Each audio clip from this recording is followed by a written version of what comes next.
আলহামদুলিল্লাহ যে সালাফি মসজিদগুলোতে মহিলাদের সালাতের ব্যাপারে গুরুত্ব দেওয়া হয়।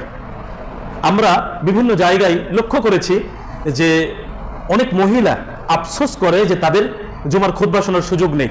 গ্রামে 2টা 5টা 10টা মসজিদ, অথচ কোনো মসজিদে মহিলাদের সালাতের ব্যবস্থা নেই। সেই হিসেবে আত্তাকুয়া মসজিদ অ্যান্ড ইসলামিক রিসার্চ সেন্টার আপনাদের এই মাইপাড়া বাজারে, এই আশেপাশের মানুষ অত্যন্ত সৌভাগ্যবান যে এখানে নারী এবং পুরুষ সবাই জুমার খুতবা শোনার একটা সুযোগ পাচ্ছে। এটার গুরুত্ব কেমন জানেন? দেখুন, সহিহ বুখারী 873 নম্বর হাদিস, রাসূলুল্লাহ সাল্লাল্লাহু আলাইহি ওয়াসাল্লাম বলছেন, মহিলারা তোমাদের স্ত্রী কন্যারা যদি মসজিদে যাওয়ার জন্য অনুমতি প্রার্থনা করে তাহলে তোমরা তাদেরকে বাধা দিবে না। এখন আমাদের মধ্যে একটা বিভ্রান্তি আছে যে মসজিদে মহিলাদের নিয়ে যাওয়া হলো ফিতনা। তারা এটাকে ফিতনা বলছে, ঈদের মার্কেট করতে যাওয়াকে কিন্তু ফিতনা বলে না। অথচ ফিতনা চতুর্দিকে। ওই মহিলাটাই বাড়িতে বসে থেকে স্টার জলসা দেখছে, জি বাংলা দেখছে, স্টার জলসা জি বাংলা ফিতনা ওই মহিলার জন্য, এটা তেমন বলে না। এবং স্টার জলসা জি বাংলা বন্ধের বিরুদ্ধে যে সব হুজুররা কোনোদিন মাইক্রোফোনের সামনে কিছু বলেনি, তারাই কিন্তু পিস টিভি বন্ধের জন্য বহু বক্তব্য দিয়েছে, যার কারণে আজকেও পিস টিভি বন্ধ আছে।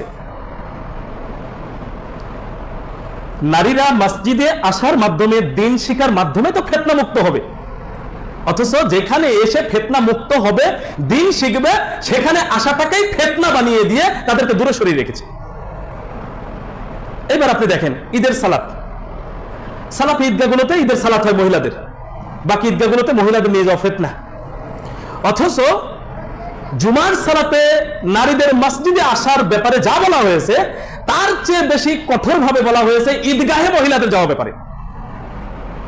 রাসূলুল্লাহ সাল্লাল্লাহু আলাইহি ওয়াসাল্লাম হাদিসে বলছেন, বুখারীতে 2 অধ্যায়, কোন নারীর যদি ওড়না না থাকে, অতিরিক্ত পোশাক নেই, আর একজন নারীর কাছ থেকে ওড়না নিয়ে ঈদগাহে যেতে হবে।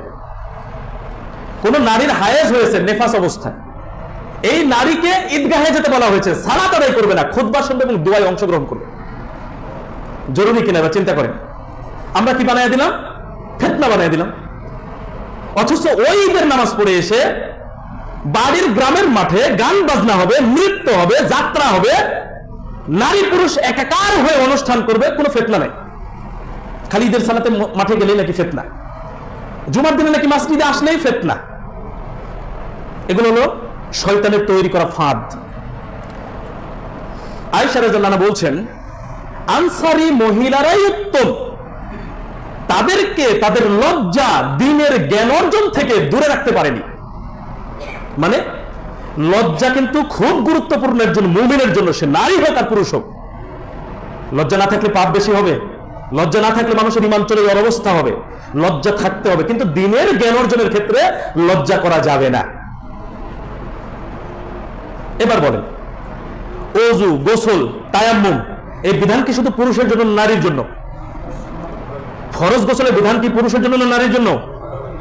তাহারাতের পবিত্র অর্জনের বিধান আমাদের জানতে হবে, নারীদের জানতে হবে না? তো কোথায় জানবে? জানবে কোথায় বলেন? তাহলে ওদেরকে জানাতে হলে ওদেরকে গুরুত্বপূর্ণ যে জায়গাটি, সেটা হলো জুমার খুতবা। আসবে, খুতবা শ্রবণ করবে, তাদের ভেতরের ভুল ভ্রান্তিগুলো ভেঙে যাবে।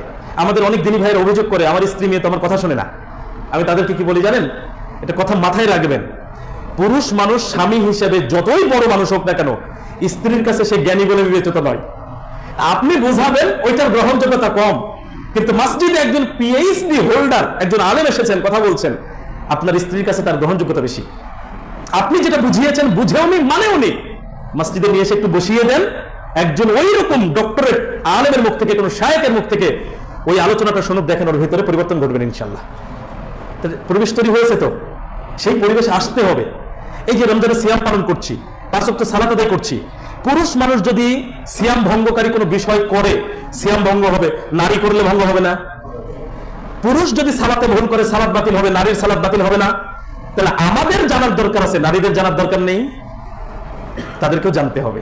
দেখুন, সহিহ বুখারীতে 1ম খণ্ডের 101 নম্বর হাদিস, কিছু মহিলা এসে আল্লাহ নবী সাল্লাল্লাহু আলাইহি সাল্লামকে বলছে যে পুরুষ মানুষরা আপনার কাছাকাছি থাকে, তারা তো অনেক কিছু জানতে পারে, শিখতে পারে, আমরা মহিলা আমরা আসতে পারি না, জানতে পারি না, শিখতে পারি না।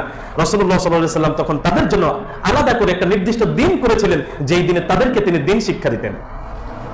আমাদের তো ওই পরিবেশ সহজে হয় না, কিন্তু জুমার খুতবা অন্তত এই সময়টা আমরা তাদেরকে এক জায়গায় করতে পারি। আবার নারীদের একটা বৈশিষ্ট্য আছে, দুইজন এক জায়গায় হলে কিছু কথাবার্তা হবে। আপনার জালসা মাহফিলে পুরুষ হোক নারী হোক, দেখবেন কেউ বাদাম খাচ্ছে, কেউ ঠোকাঠুকি করছে, গল্প করছে, হাসাহাসি করছে। জুমার খুতবায় কিন্তু এই সুযোগ নাই। দেখেন সব সুন্দরে বসে আছেন, নারীরা ওভাবে বসে থাকতে বাধ্য হয়, কিন্তু ওদেরকে দিয়ে একটা প্রোগ্রাম করেন, দেখবেন হইচই শুরু হয়ে গেছে।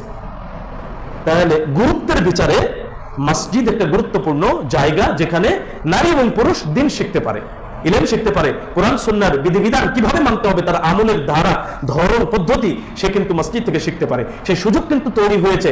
আমাদের কর্তব্য, যখন আমরা সালাতে আসব, তখন বাড়ির সন্তান ছোট বড় সবাইকে নিয়ে মসজিদে আসবো। এতে আপনার উপকারিতা কি? আপনি পরিবর্তন হচ্ছেন, পরিবারকে পরিবর্তন করতে হবে না? সূরাতুত তাহরিম 6 নম্বর আয়াতে আল্লাহ সুবহানাহু ওয়া তাআলা বলেছেন, ইয়া আইয়ুহাল্লাযীনা আমানু, হে ঈমানদারগণ, কু আনফুসাকুম ওয়া আহলিকুম নার, তোমরা নিজেরা এবং তোমাদের আহাল পরিবার জাহান্নামের আগুন থেকে বাঁচো। একা, আমাকে একা বলা হয়নি, আপনাকে একা বলা হয়নি, নিজের সাথে সাথে পরিবারকে বাঁচাতে বলা হয়েছে। তা আমি সালাত আদায় করছি, সিয়াম পালন করছি, আমি আমল করছি, আমার স্ত্রী করা লাগবে না? তো ও বেপরদা হয়ে চলবে, ও আমাকে তো দায়ুস বানিয়ে জাহান্নামে নিয়ে চলে যাবে, আমল দিয়ে কি হবে তখন?